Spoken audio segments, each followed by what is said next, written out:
అవమానించడము, ప్రజలను అవమానించడము. మన దేశంలో మనం చూస్తుంటాం, ఆగస్టు 15 స్వాతంత్ర దినోత్సవము, రిపబ్లిక్ డే అని మనం చేస్తున్న సందర్భంలో కొన్ని నక్సలైట్లు శక్తులు, కొన్ని దేశ వ్యతిరేక శక్తులు ఈ ఆ రోజు నిరసనలు తెలియజేస్తుంటారు. మాకు స్వతంత్రం రాలేదు, ఇది వెన్నుపోటు, ఇది ఇంకేది ఏదో అని రకరకాలుగా మాట్లాడుతుంటారు కొంతమంది దేశంలో. వాళ్ళకి బహుశా జగన్ రెడ్డికి ఏమన్నా తేడా ఉందని నేను అనుకోవడం లేదు. ప్రజలు ఒక అద్భుతమైన తీర్పు ఇచ్చారు.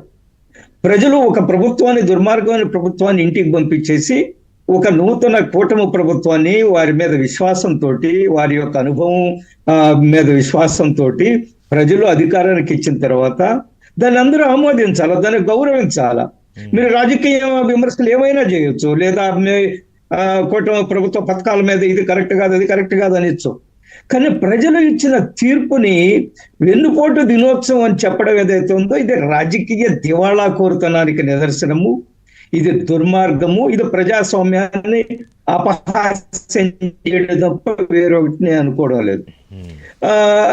రిషి గారు, ఈ దేశంలో శ్రీమతి ఇందిరాగాంధీ హత్య తర్వాత రాజీవ్ గాంధీ గారు ప్రధానమంత్రి అయ్యారు. అట్లా కొన్ని ప్రాంతీయ పార్టీలు వాళ్ళ యొక్క తండ్రులు తదనంతరము, ఉదాహరణకి మన ఈ ఉత్తరప్రదేశ్ కానివ్వండి, తమిళనాడు కానివ్వండి, కొన్ని ప్రాంతీయ పార్టీలు వాళ్ళ తండ్రులు చనిపోయిన తర్వాత బిడ్డలు వెంటనే ముఖ్యమంత్రి అయిన అవకాశాలు కూడా ఉన్నాయి. శ్రీమతి ఇందిరాగాంధీ చనిపోయినప్పుడు రాజీవ్ గాంధీ ప్రధానమంత్రి అయ్యారు. ఈయన ఏమనుకున్నారంటే, వాళ్ళందరూ అయినప్పుడు మా తండ్రి గారు చనిపోయిన తర్వాత నేనే కదా సహజంగా నాకు హక్కు ఉంది కదా, నేను ముఖ్యమంత్రి కావాలి కదా. ఈ మైండ్ సెట్ లో నుంచి ఆయన రకరకాల ఆలోచనలు చేశారు. అప్పుడు మనకు వార్తలు వచ్చాయి కదా, అందరి చేత సంతకాలు పెట్టించాడని, తండ్రి గారి శవం ఉన్నప్పుడే సంతకాలు పెట్టించి ఈయన ముఖ్యమంత్రిని చేయండి అని పంపించారని కూడా మనం వార్తలు అనేక సందర్భాల్లో విన్నాం. కాబట్టి మనిషి ఆ మైండ్ సెట్ లో ఉన్నప్పుడు సహజంగా ఈ ఆంధ్రప్రదేశ్ నా సొంత ఆస్తి, మా తండ్రి గారి తర్వాత నేనే ఈ యొక్క రాష్ట్రాన్ని ఏలాలని ఒక మానసిక, దాన్ని ఏమంటాము, ఆ స్థితిలో ఉన్నాడు ఆయన. ఆ స్థితిలో ఉన్నప్పుడే 2014లో ఎన్నికలు జరిగినప్పుడు చాలా మంది జగన్మోహన్ రెడ్డి గారు అధికారానికి వస్తారని ఆలోచించారు. ఎందుకంటే జగన్మోహన్ రెడ్డి గారి యొక్క ఆయనకు అనుకూల వాతావరణం ఏమిటంటే, వారి తండ్రి గారు చేసిన ఆరోగ్యశ్రీ కానివ్వండి, లేదా ఫీజు రియంబర్స్మెంట్ కానివ్వండి, లేదా ఉచిత కరెంట్ అని చెప్పడం కానివ్వండి, ఇవన్నీ కూడా సాధారణ ప్రజలు, పేద ప్రజల హృదయాలను హత్తుకున్నాయి.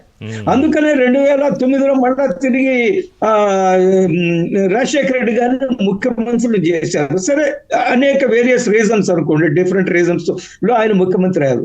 సో ఆయన బిడ్డగా ఏమనుకున్నా అంటే, this is my natural climate, నేను సహజంగా నాకే ముఖ్యమంత్రి పదవులు కావాలని 2014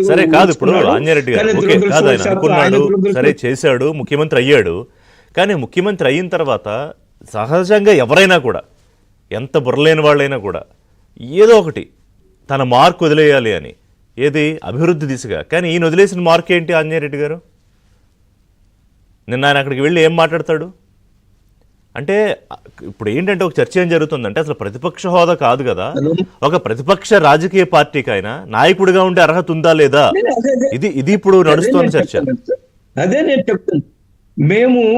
నేను అనేక సంవత్సరాలుగా రాజకీయాల్లో ఉండే నాలాంటి కార్యకర్త కూడా జగన్మోహన్ రెడ్డి గారు ముఖ్యమంత్రి అయినప్పుడు ఆయన యువకుడు, రాష్ట్రంలో ఒక గుణాత్మకమైన మార్పు తీసుకొస్తాడు. చంద్రబాబు నాయుడిని ప్రజలు అనేక కారణాలతో ఓడించారు. ఆయన అంత అనుభవజ్ఞుడు అయినప్పటికీ కూడా ఒకసారి ఒక అవకాశం యువకుడికి చూద్దాం, నూతన ఒరవడి పరిపాలన సృష్టిస్తాడు, రాష్ట్రాన్ని అభివృద్ధి వైపు నడిపిస్తాడని అనుకున్నారు. కానీ ఏం జరిగింది? అసలు ఆ పరిపాలన పట్ల అవగాహన లేదు వైసీపీ ప్రభుత్వానికి, ముఖ్యమంత్రికి లేదు, ఆయన కేబినెట్ లో ఉండే మంత్రులకు లేదు. ఈ 5 సంవత్సరాల పరిపాలనలో జరిగిన దుర్మార్గము, నేను గత 40 సంవత్సరాల నుంచి రాజకీయాల్లో ఉన్నాను, ఏ రాష్ట్రంలో కూడా జరగలేదు. ఏ రాష్ట్ర ప్రాంతీయ పార్టీలు కూడా అధికారం అనేక సంవత్సరాలు పరిపాలించినప్పటికీ, అధికారంలో ఉన్నప్పటికీ కూడా ఇంత దుర్మార్గమైన పరిపాలన అందించలేదు. కొన్ని సందర్భాల్లో అవినీతి ఆరోపణలు వింటుంటాం. మన రాష్ట్రంలో కూడా అనేక మంది గత ప్రభుత్వాల మీద అవినీతి ఆరోపణలు వచ్చాయి. కానీ ఈ జగన్మోహన్ రెడ్డి గారు వచ్చిన తర్వాత అవినీతిని ఏం చేశారు? అవినీతి కోసమే పథకాలు తయారు చేశారండి. అవినీతిని సమస్యాగతం చేశాడు ఆయన. మనం గతంలో ఏది ఏమిటి, ఏదన్నా ఒక కాంట్రాక్టర్ ప్రాజెక్ట్ వచ్చింది, లేదా ఏదో రోడ్డు వర్క్ వచ్చింది, లేదా ఇంకేదో పరిశ్రమ వచ్చింది, వాటిల్లో ఉంటే అక్కడ కొంతమంది స్థానిక రాజకీయ నాయకులు లేదా ఇంకెవరో, మనం విన్నాం కదా బొత్స సత్యనారాయణ గారు ఇక్కడ ఫోక్స్ వ్యాగన్ కంపెనీ కార్లు కంపెనీకి వచ్చినప్పుడు ఆయన ఏదో అవినీతికి పాల్పడ్డాడని కూడా మనం విన్నాం. అయ్యింటుండదు. కానీ ఇక్కడ గత 5 సంవత్సరాలు ఏమిటి, కేవలం అవినీతి చేయడం కోసమే పథకాలను ప్రవేశపెట్టారు.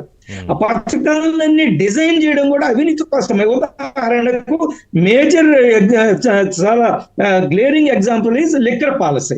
లిక్కర్ పాలసీని ప్రభుత్వం ఎట్లా తయారు చేసింది, అందులో నుంచి వేల కోట్ల రూపాయలు మనం ఎక్కడ కొట్టేయాలని మనం చూసి, ఇంతకుముందు కూడా లిక్కర్ పాలసీలు అవినీతి జరిగేది ఏదో అక్కడెక్కడ ఉండేది. కానీ అసలు పాలసీని అవినీతి కోసం చేయడం, అదే సందర్భంలో అనేక పాలసీలు రాష్ట్రంలో ఏ విధంగా వేల కోట్ల రూపాయలు కట్టేయాలా, స్కీముల పేరుతోటి చేయడం. సో అది ప్రజలు భరించలేకపోయారు. వీటన్నిటికంటే మించి రాజకీయ కక్షలు, రాజకీయ దుర్మార్గాలు, రాజకీయ దౌర్జన్యాలు, ప్రత్యర్థుల్ని, ప్రతిపక్ష పార్టీ రాజకీయ కార్యకర్తల్ని ఎంత విధంగా దుర్మార్గంగా ఒక ఎంపీ ఈ రోజు మనకు ఆయన డిప్యూటీ స్పీకర్ ఉన్నారు రఘురామకృష్ణ. మనం ఎప్పుడైనా చరిత్రలో విన్నావా? ఎంపీ మీద 3rd డిగ్రీ చేసింది, అరెస్ట్ చేసి మనం అనేక సందర్భాలు విన్నాం. ప్రతిపక్ష పార్టీలు ధర్నాలు చేస్తుంటారు, ప్రధానమంత్రి ఇంటి ముందు ధర్నా చేయడం జరుగుతుంది, దాని మీద వాళ్ళకి వాటర్ క్యానన్స్ వదులుతారు, చిన్న చిన్న లాఠీ చార్జీలు జరుగుతాయి ఎప్పుడు ప్రజా సమస్యల మీద పోరాడుతున్నప్పుడు. కానీ ఒక ఎంపీని, సొంత పార్టీ ఎంపీని ఆయన మీద 3rd డిగ్రీ ప్రయోగించి గుండెల మీద కూర్చొని శిక్షించింది మనం ఎప్పుడైనా, దుర్మార్గంగా వ్యవహరించింది మనం ఎప్పుడైనా. కాబట్టి గత 5 సంవత్సరాలు జరిగిన పాలనలో రైట్ శిరీష్ గారు, అదే ఈ రోజు ఆయన చాలా ఫ్రస్ట్రేషన్ లో ఉన్నారు. రిషి గారు చాలా ఆందోళన ఉన్నాడు. ఆయన ఏం మాట్లాడుతున్నాడు అర్థం కాదు. అంత ఆందోళన, ప్రజల మద్దతు కూడగట్టుకోవాలనే ఆలోచన, తాపత్రయము, వెంటనే మళ్ళీ ముఖ్యమంత్రి అయిపోవాలని అనే తాపత్రయము నిన్నటి రోజున కనిపించింది కదా. అరే గంజాయి వ్యాపారాలు చేసేవాడికి, రెవెన్యూ షీటర్స్ కి పోయి మీరు మద్దతు ఇస్తారా? అనేక రాజకీయ పార్టీలో ఉంటారు కూడా, మనం ఎవరిని కూడా రాజకీయ పార్టీలు లేరని చెప్పడానికి లేదు. వాళ్ళు తప్పులు చేసినప్పుడు అరెస్ట్ అవుతుంటారు. కానీ ముఖ్యమంత్రిగా పనిచేసిన వ్యక్తికి, 5 సంవత్సరాలు ముఖ్యమంత్రిగా పనిచేసిన వ్యక్తి ఒక రౌడీ షీటరు, ఒక గంజాయి వ్యాపారస్తుల్ని విచారించడానికి పోవడం ఏదైతే ఉందో మనం ఎప్పుడైనా చూసామో చరిత్రలో? ఎప్పుడైనా ఎన్నో రాజకీయాల్లో రాజకీయ విలువలు ఎంత దిగజారు చేశారో ఈ వైసీపీ పార్టీ మనకు అర్థమవుతుంది కదా. ప్రజలు మళ్ళా మద్దతు పొడగట్టడం ప్రయత్నం చేస్తున్న ప్రజలు కాదు. ఇప్పుడు శిరీష్ గారు, ప్రజలు అప్రమత్తంగా ఉంటారు నాకు తెలిసి. ఎందుకంటే 5 ఏళ్ళు అది మీరు అనుభవించలేదు నేను చెప్పట్లేదు, మీలాంటి నాయకుల్ని ఇబ్బంది పెట్టారు, ఇక్కడ మా శ్రీనివాస్ గారిని ఇబ్బంది పెట్టారు. ఎవరైతే ప్రభుత్వం చేస్తున్న, అప్పుడు జగన్మోహన్ రెడ్డి ప్రభుత్వం చేస్తున్న వాటిని ప్రశ్నించారా, అయిపోయినట్టే వాళ్ళ